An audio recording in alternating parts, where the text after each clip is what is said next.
അസ്സലാമു അലൈക്കും വറഹ്മത്തുള്ളാഹി വബറകാതുഹു. ലൈലത്തുൽ ഖദ്രി ഖൈറും മിൻ അൽഫി ഷഹർ. ലൈലത്തുൽ ഖദ്ർ എന്ന് പറഞ്ഞാൽ 1000 മാസത്തേക്കാൾ പുണ്യമുള്ള ശ്രേഷ്ഠമായ രാവ്. ലൈലത്തുൽ ഖദ്ർ എന്ന് പറഞ്ഞാൽ എന്താ? ഇമാമിങ്ങൾ അതുകൊണ്ട് വിവക്ഷമാക്കുന്നത് 2 അർത്ഥതലങ്ങളാണ്. സൽക്കർമ്മങ്ങളെ കൊണ്ട് അവസാനത്തെ 10 കൊണ്ട് പ്രത്യേകം നീ മുഖരിതമാവണം. കാരണം എന്തേ? റജാ മുസാദഫത്തി ലൈലത്തുൽ ഖദ്രി, ലൈലത്തുൽ ഖദ്റിനോട് യോജിച്ച് വരാൻ വേണ്ടി. എന്താ ഖദ്ർ? ലൈലത്തുൽ ഖദ്ർ പറഞ്ഞാൽ അയിൽ ഹുക്മി വൽ ഫസ്ലി, വിധികൾ, നിർണയങ്ങൾ, തീർമാനങ്ങൾ തീർമാനിക്കുന്നതായ രാത്രിയാണ്. എന്താണെന്ന് തീർമാനിക്കുക? ലി അന്നല്ലാഹു തആല യുഖദ്ദിറു ഫീഹാ മാ യശാഹു മിൻ അംരിഹി ഇലാ മിസ്ലിഹാ മിനസ് സനത്തിൽ ഖാബില. അടുത്ത വർഷം വരെ ഇവിടെ അല്ലാഹു തആല നടപ്പിലാക്കാനിരിക്കുന്ന വിഷയങ്ങളൊക്കെ തീർമാനിക്കുക. പണ്ടേ നമ്മൾ ജനിക്കുന്നതിന് മുമ്പേ അല്ലാഹു തആല നിശ്ചയിച്ചിട്ടുണ്ട്, തീർമാനിച്ചിട്ടുണ്ട്. എങ്കിലും അതിനെ മലക്കുകളിലേക്ക് ഏൽപ്പിക്കുക. എന്തൊക്കെ കാര്യങ്ങളാണ്?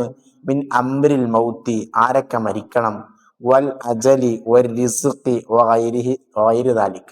ഇങ്ങനെ ഒരു മനുഷ്യന്റെ, ഒരു വ്യക്തിയുടെ ഈ ഭൂലോകത്തിന്റെ വിഷയങ്ങളൊക്കെ വയുസല്ലിമുഹു ഇലാ മുദബ്ബിറാത്തിൽ ഉമൂരി, കാര്യങ്ങളൊക്കെ നിയന്ത്രിക്കുന്ന 4 മലക്കുകളിലേക്ക് അള്ളാഹു ഏൽപ്പിക്കുന്ന രാത്രിയാണ്, രാവാണ്. ആരാണ് ഈ കാര്യങ്ങൾ നിയന്ത്രിക്കുന്ന മലക്കുകൾ? അവർ വഹും അർബഅത്തുൻ മിനൽ മലായികത്തി ഇസ്രാഫീലു അലൈഹിസ്സലാം വ മീകായിലു അലൈഹിസ്സലാം വ അസ്റായിലു അലൈഹിസ്സലാം വ ജിബ്രീലു അലൈഹിസ്സലാം. ഈ മലക്കുകളിലേക്ക് അള്ളാഹു തആല വിഷയങ്ങളെ ഏൽപ്പിക്കുക, കാര്യങ്ങളൊക്കെ തീർമാനിച്ച് നടപ്പിലാക്കാൻ വേണ്ടി. അപ്പോൾ ഈ ഒരു അർത്ഥതലമാണ് പണ്ഡിതന്മാർ നൽകുന്നത്. മറ്റൊരു അർത്ഥം ഷറഫി, ഫളിലുള്ള, ഷറഫുള്ള ദിവസമാണ്. സൽക്കർമ്മങ്ങൾക്കും നന്മകൾക്കൊക്കെ വലിയ ശ്രേഷ്ഠത. നന്മ ചെയ്താൽ ഇരട്ടി പ്രതിഫലം ലഭിക്കുന്നത് പോലെ തിന്മക്കും കഠിനമായ ശിക്ഷയുള്ള രാവാണ്. അപ്പൊ രണ്ടാമത്തെ അർത്ഥം ഷറഫുള്ള, ശ്രേഷ്ഠതയുള്ള മാസമാണ്. അതാണ് ലൈലത്തുൽ ഖദ്രി ഖൈറും മിൻ അൽഫി ഷഹർ തനസ്സലുൽ മലായികത്തു വറൂഹ്. അപ്പോ ഖൈറും മിൻ അൽഫി ഷഹർ, 1000 മാസം, 1000 മാസത്തിനേക്കാൾ ഫലം എന്ന് പറഞ്ഞാൽ അതിനെ കണക്കാക്കുന്നത് വഹിയ സലാസും വ സമാനൂന സന വ അർബഅത്തു അഷ്ഹുർ, അല്ലെ? 83 വർഷവും 4 മാസമാണ് ഈ 1000 മാസം എന്ന് പറഞ്ഞത്. അപ്പൊ അതിനേക്കാളും നമ്മളൊക്കെ മാക്സിമം കിട്ടിയ അത്ര 50-60 വർഷം ജീവിക്കാണ് അധിക ആളുകളും. എന്നാൽ ഈ ഒരു രാത്രിയുടെ സൽക്കർമ്മം അതിനെ ആരെയാണ് ശ്രദ്ധിക്കുന്നത്? അതിനെ പുൽകുന്നവനിക്ക് 83 വർഷവും 4 മാസത്തെ പ്രതിഫലമാണ്. അപ്പൊ ഓരോ സൽക്കർമ്മത്തിനേക്ക് അള്ളാഹു നൽകുക. ഇന്നത്തെ ഏറ്റവും വലിയ മഹത്വം എന്ന് പറഞ്ഞാൽ തനസ്സലുൽ മലായികത്തു വറൂഹു, ജിബ്രീൽ അലൈഹിസ്സലാമിന്റെ നേതൃത്വത്തിൽ മലക്കുകൾ ഭൂലോകത്തേക്ക് ഇങ്ങനെ ഇറങ്ങിയാണ്. എന്നിട്ട് എന്താ ചെയ്യാ? എല്ലാ മുഅ്മിനീങ്ങൾക്ക് റഹ്മത്ത് ചൊരിഞ്ഞു കൊടുക്കുകയാണ്. ഹദീസിൽ തന്നെ കാണാം, ബഹുമാനപ്പെട്ട ജിബ്രീൽ അലൈഹിസ്സലാത്തു വസ്സലാം ഇന്നത്തെ രാത്രി ജനങ്ങളിലേക്ക് ഇറങ്ങിക്കൊണ്ട് ജിബ്രീലു ലാ യദഉ അഹദൻ മിനൻ നാസ് ഇല്ലാ സ്വാഫഹഹും, ജിബ്രീൽ ഇങ്ങനെ മുസാഫഹത്ത് ചെയ്യുന്നതാണ്. മുഅ്മിനീങ്ങളൊക്കെ ഇങ്ങനെ മുസാഫഹത്ത് ചെയ്യും. അങ്ങനെ ജിബ്രീൽ അലൈഹിസ്സലാം മുസാഫഹത്ത് ചെയ്താൽ അതിന്റെ അടയാളം എന്താ? ഇഖ്ശഅറ ജിൽദുഹു വറഖ ഖൽബുഹു വജമഅത ഐനാഹു, ഹൃദയം ലോലമാകും, ഹൃദയം പിടക്കും. ജിബ്രീൽ അലൈഹിസ്സലാത്തു വസ്സലാമിന്റെ മുസാഫഹത്ത് ലഭിച്ചാൽ കണ്ണീർ ഇങ്ങനെ പോരുമെന്നാണ്, കണ്ണീർ ഇങ്ങനെ തൊഴിഞ്ഞു വരും. അപ്പോ ജിബ്രീൽ അലൈഹിസ്സലാത്തു വസ്സലാം മുസാഫഹത്ത് ചെയ്യുന്ന മലക്കുകൾ സലാം പറയും. ദുറുൽ മൻസൂറിൽ ഇമാം സുയൂത്തി റളിയല്ലാഹു അൻഹു രേഖപ്പെടുത്തുന്നുണ്ട്, തസ്ലീമുൽ മലായികത്തി ലൈലത്തുൽ ഖദ്രി, ലൈലത്തുൽ ഖദ്റിന്റെ രാത്രി മലക്കുകളെ സലാം കിട്ടൽ അല അഹ്ലിൽ മസാജിദി, പള്ളിയിലുള്ളവർക്കാണ്. ഹത്താ യത്ലു അൽ ഫജ്റു, അപ്പൊ പള്ളിയുള്ളവർക്കാണ് സലാം കിട്ടുക. ഓരോ മുഅ്മിനെ കാണുമ്പോൾ യമുറൂന അലാ കുല്ലി മുഅ്മിനിൻ യഖൂലൂന, മലക്ക് പറയും അസ്സലാമു അലൈക യാ മുഅ്മിൻ, ഇങ്ങനെ സലാം പറയുന്നതാണ്. എന്നിട്ട് മുഅ്മിനീങ്ങൾ ചെയ്ത സൽക്കർമ്മങ്ങളൊക്കെ കൃത്യമായി കൊണ്ട് മലക്ക് അവിടെ നിന്ന് ഒപ്പിയെടുക്കുകയാണ്.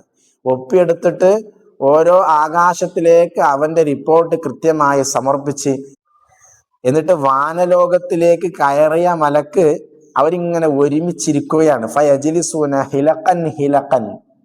എന്നിട്ട് ആകാശത്തിലെ മലക്കുകളും കൂടി ചേർന്നിട്ട് ഭൂലോകത്തിൽ എന്തൊക്കെയാണ് മുഅ്മിനീങ്ങൾ ചെയ്തത് എന്നതിനെ കുറിച്ചൊരു അവലോകനം നടത്തുകയാണ്. ഓരോ വിഷയങ്ങളെ കുറിച്ച് പറയുന്നുണ്ട്. മലക്ക് പറയും വജദിനാഹു ഫുലാനൻ താലിയൻ. ചില ആൾക്കാർ ഇങ്ങനെ ഖുർആാനോദാണ്. ഓ ഫുലാനൻ റാക്കിഅൻ, ഓ ഫുലാനൻ സാജിദൻ. ഇങ്ങനെ ഓരോരുത്തരെ കുറിച്ച് ഇങ്ങനെ വിഷയങ്ങൾ ചർച്ച ചെയ്തിട്ട് രണ്ടാമത്തെ ആകാശം, മൂന്നാം ആകാശം, ഇങ്ങനെ ഹത്താ യന്തഹു ഇല സിദ്റ, സിദ്റത്തുൽ മുൻതഹയിലേക്ക് എത്തുകയാണ്.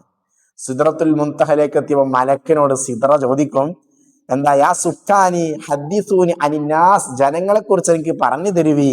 ഫഇന്നലി അലൈക്കും ഹഖ്ഖാ, നല്ലത് ചെയ്യുന്ന ആളുകളുമായി ബന്ധപ്പെട്ട് എനിക്ക് നല്ല ഹക്കുണ്ട്, അവരോട് നമുക്ക് ഉത്തരവാദിത്തമുണ്ടെന്ന് സിദ്റ സംസാരിക്കുന്നു. അങ്ങനെ ഇന്നി ഉഹിബ്ബു മൻ അഹബ്ബല്ലാഹ്, അള്ളാഹു ഇഷ്ടപ്പെട്ടവരെ ഞാനും ഇഷ്ടപ്പെടുന്നു എന്ന് സിദ്റത്തുൽ മുൻതഹ എന്ന് പറഞ്ഞ അള്ളാഹുവിന്റെ സൃഷ്ടിപ്പ് അവിടെ നിന്ന് പ്രഖ്യാപിക്കുന്നു. ബഹുമാനപ്പെട്ട കഅബ് റളിയല്ലാഹു അൻഹു പറയുന്നുണ്ട്, അന്നഹും മലക്കുകൾ യഉദ്ദൂന ലഹ, ആ സിദ്റക്ക് പറഞ്ഞു കൊടുക്കും എന്ത്, അർറജുല വൽ മർഅത ബി അസ്മാഇഹിം വ അസ്മാഇ ആബായിഹിം. വാപ്പാന്റെ പേരും വാപ്പാപ്പമാരുടെ പേരും കുടുംബമൊക്കെ ഇങ്ങനെ വിശദീകരിച്ച് ഓരോരുത്തരെ ഇങ്ങനെ കുറിച്ച് ഇങ്ങനെ കൃത്യമായി പറഞ്ഞു കൊടുക്കാണ്. ഇവന് ഇങ്ങനത്തെ ഒരു പേരുള്ളവൻ, അവന്റെ വാപ്പ ഇങ്ങനെയാണ്, അവന്റെ വാപ്പാന്റെ പേര് ഇതാണ്, കുടുംബ പേര് ഇതാണ്, അവൻ ഈ പള്ളിയിൽ ഇങ്ങനെ ഉണ്ടായിരുന്നു. ഇതൊക്കെ ഇങ്ങനെ കൃത്യമായി കൊണ്ട് ധരിപ്പിച്ചു കൊടുക്കുകയാണ്. എന്നിട്ട് കേൾക്കണോ, സുമ്മ യസിലു ദാലിക്കൽ ഖബറു ഇലൽ ജന്ന, എന്നിട്ട് ഈ വർത്താനം അവനെ കുറിച്ചുള്ള കൃത്യമായ ഡാറ്റ സ്വർഗത്തിലേക്ക് എത്തുന്നു. ഫതഖൂലുൽ ജന്ന, അവ സ്വർഗം പറയുന്ന വർത്താനുണ്ട്, അല്ലാഹുമ്മ അജ്ജിൽഹും ഇലയ്യ, അല്ലാഹുവേ അദ്ദേഹത്തെ എന്റെ അരികിലേക്ക് പെട്ടെന്നൊന്ന് കൊണ്ടുവരണേ എന്ന് പറയുമ്പോ വൽ മലായികത്തു അഹ്ലുസ് സിദ്റ, മലക്കുകളൊക്കെ ചേർന്നിട്ട് യഖൂലൂന ആമീൻ ആമീൻ എന്ന് അവർ ആമീൻ പറയും. സ്വർഗത്തിന്റെ ദുആനിക്ക് മലക്കുകൾ ആമീൻ പറയുന്ന ദിവസമാണ്. ആയിഷത്ത് റളിയല്ലാഹു അൻഹ ചോദിക്കുന്നുണ്ട്, യാ റസൂലല്ലാഹ്, ഓ നബിയെ, മാ അഖൂലു ഇദാ സ്വാദഫ്തു ലൈലത്തുൽ ഖദ്ർ, ലൈലത്തുൽ ഖദ്ർ യോജിച്ചു വന്നാൽ എന്ന് മനസ്സിലായാൽ എന്ന് നമ്മൾ എന്താ ചെയ്യേണ്ടത്? മുത്തുനബി അരുളി, ഖൂലി അല്ലാഹുമ്മ ഇന്നക അഫുവ്വുൻ തുഹിബ്ബുൽ അഫ്വ ഫഅഫു അന്നി, അല്ലാഹുവേ നീ നല്ലോണം അഫ്വ് ചെയ്യുന്നവനും, അത് ഇഷ്ടപ്പെട്ട് ചെയ്യുന്നവനാണ്, കുടുങ്ങിയിട്ട് കൊടുക്കുന്നവനെന്നല്ല, ഇഷ്ടത്തോടെ അഫ്വ് ചെയ്യുന്നത് കൊണ്ട് ഞങ്ങൾക്ക് നീ അഫ്വ് ചെയ്യണേ. ഇന്നത്തെ രാത്രി ലാ ഇലാഹ ഇല്ലല്ലാഹ് ചൊല്ലുന്നതിന്റെ മഹത്വം പറയുന്നുണ്ട്. എന്താ, മൻ ഖാല ഫീഹാ സലാസ മർറാത്തിൻ ലാ ഇലാഹ ഇല്ലല്ലാഹ്, ലാ ഇലാഹ ഇല്ലല്ലാഹ് എന്ന് ഇന്നത്തെ രാത്രി ഒരുത്തന് ചൊല്ലിയാൽ ഗുഫിറ ലഹു ബി വാഹിദ, ഒരു വട്ടം ചൊല്ലിയാൽ അവന്റെ പാവങ്ങൾ പൊറുക്കപ്പെടും. വനജ്ജാഹു മിനൻ നാരി ബി വാഹിദ, രണ്ടാമത്തെ പ്രാവശ്യം ചൊല്ലിയാൽ അവനെ നരകത്തിൽ നിന്ന് മോചിതനാക്കും. വഅദ്ഖലഹുൽ ജന്നത ബി വാഹിദ, മൂന്നാമത്തെ പ്രാവശ്യം കൊണ്ട് അവൻക്ക് സ്വർഗപ്രവേശനം ലഭിക്കുന്നതാണ്.